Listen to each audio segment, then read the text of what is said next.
Hi, my name's Josh Mast. I'm back again. I'm the producer of Toy Soldiers War Chest, and today we're going to take our first look at gameplay.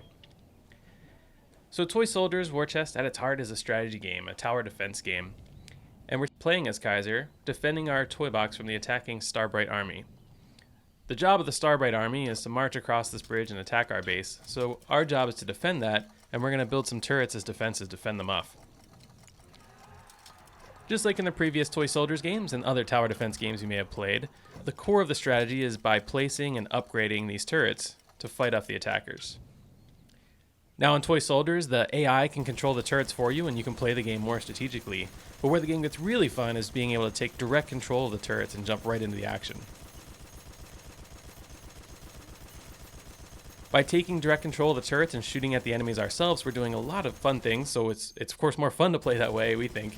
And you're also earning extra money that you can use to upgrade faster, and you're earning action points that we'll see a little bit later when you can call in more powerful units by spending your action points to deploy your hero, your vehicle, and some of the more powerful attacks like barrages. You can see here as the fight's going on that the environment is reacting, we're destroying and sort of knocking down bits and pieces of toy. Plastic and springs are falling down, raining from the sky. Now for this next attack, it's a little bit stronger infantry. We've got the buddy bears. These are the stuffed bears who are leading the attack. So we're going to call in our hero Kaiser.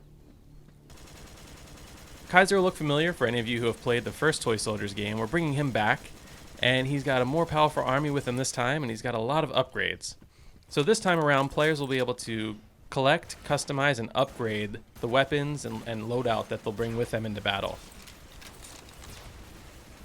Each of the heroes have their own primary, secondary weapons, and of course grenades that they can use. And they've also got perks and talents along with barrages that players can customize and choose which loadout they're going to take into each map. Now the heroes are pretty strong, but Kaiser didn't last against that one. He got taken down by the buddy bears, so we're going to build something a little bit more powerful this time and build an artillery turret.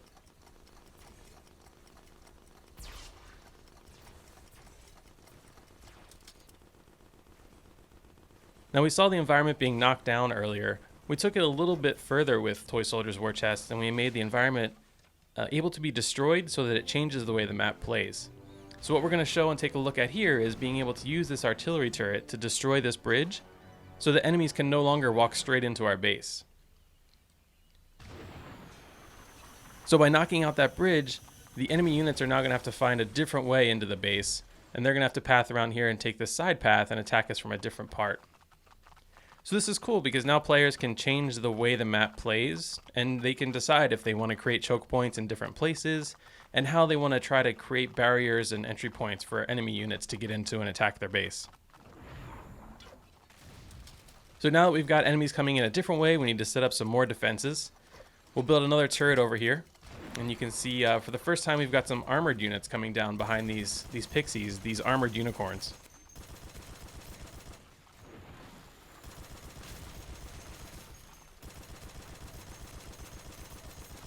Now the anti-infantry turret that we've been using is really effective against the light infantry, but it doesn't do much damage against armored units. You can see we've got these armored unicorns and we've got these heavy armored units, these rolly cats, which are giant toy piggy banks. In order to fight these guys and do enough damage, we're going to need something a little more powerful and a little bit more suited for the job. So we're going to build some anti-armor units. And for Kaiser, he's got these mortars that'll do great at destroying the armored units.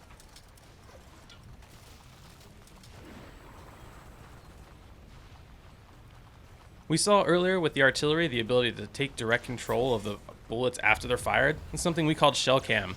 And you can do that with all the turrets in the game. So all of these turrets that are firing projectiles, by holding down the trigger, you can actually guide and adjust them as they're fired and speed up and slow down to get a little bit more precision and aim a little bit more closely to the enemies.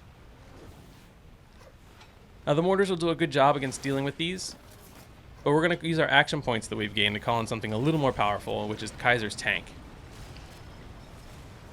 All the heroes have their own vehicles that players can take control of, and they all work and play very differently. So in Kaiser's case, he's very good at the heavy armor. He's got a tank that you players can take control of, and he does a very good job at dealing with the enemy armor. As we take a look at some of the other heroes and the other armies later on, you'll see that they all play very differently. Some heroes have flying vehicles, and they've all got their own different play styles that come with them.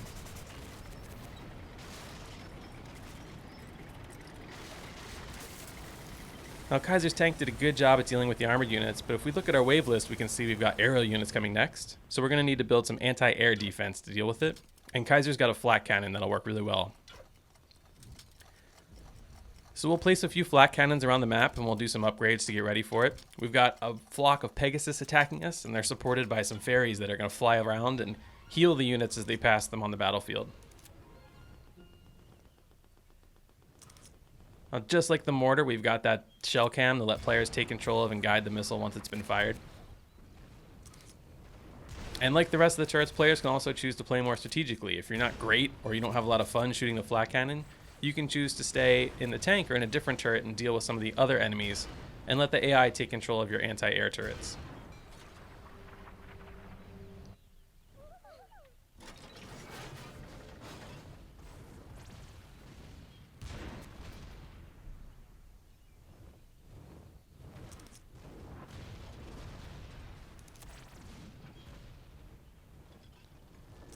We can see the next wave's being attacked. We've got an all-out assault from Starbright now. She's sending a little bit of everything at us. We've got armored units, we've got infantry, we've got some more aerial units. Fortunately, we've done a pretty good job of building up and defending our base and doing some good upgrades to our turrets along the way. But we can see now, because we've knocked out that bridge, these units are choosing to take a different path into our base, and they're going to march across this paintbrush laying over the river. So we're going to have to build some defenses on this side of the map. We spent some time working on the AI and making the units more intelligent in general, so now the enemies are deciding how and where they're going to attack you, and when they're going to stop and try to destroy your defenses, or when they're going to march in and attack your toy box. This changes things up from the typical tower defense you may be used to, where units march in the same line into your base, and they don't really stop to engage you. So in Toy Soldiers War Chest, there's a lot more action to get used to. You've got to have defenses all around your base and a well-rounded and well-upgraded defense to fend off the attackers. We've got our turret here, and they're doing a good job at trying to defend it, but it's not going to be enough. Fortunately, we've got enough action points by taking control of the turret that we can call in our most powerful attack, which is Kaiser's barrage. Today we're looking at his Zeppelin barrage. You can see the players can control where and how it's going to enter the battlefield, and then you'll see the Zeppelin come in here and destroy this wave of attackers. All the heroes have several different barrages that players will upgrade and collect as they play through the game, and players can customize and choose which ones they want to take into each map.